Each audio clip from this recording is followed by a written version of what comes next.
Here is the Easter message that not many people will tell you. Hebrews 10 verse 9. Behold, Jesus says, I have come to do your will. In taking away the first, he establishes a second. So Jesus came to do the will of God, and this is what we're celebrating. This is the will of God that Jesus accomplished and that we celebrate on the Easter message. But really, we celebrate it every single day.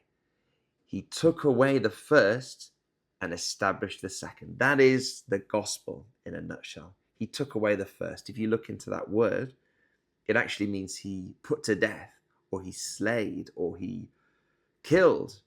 He put to death the first. Talking about what? Talking about the first covenant, the law of Moses. The verse before us says that. Sacrifices and burnt offerings you did not desire, which were offered according to the law.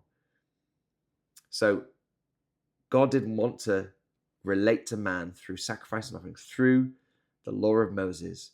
And Jesus, in fulfilling the law, he put the law to death. That's why it says in Colossians that the written code that was stood opposed to you, he took it away, nailing it to the cross.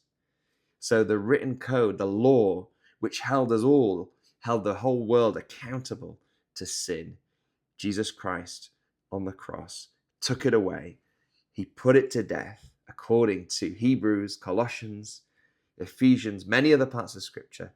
He put to death the law of Moses. It's quite radical words, but if you can study it out for yourself, look at that word. He took away, he put to death the law to establish a second. This is the will of God. Behold, Jesus says, I have come to do your will, to take away the first, the law, to establish a second.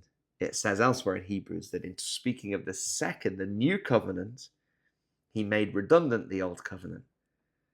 So Jesus Christ came to fulfill the law, to fulfill all the prophecies, all the scriptures, to complete and fulfill the law, and then to die the death that the law demanded as a penalty of sin. And as the prophet Isaiah prophesied of Jesus Christ, the punishment that was on him brought us peace.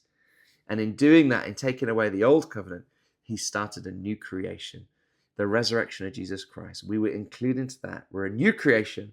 We have a new and everlasting covenant.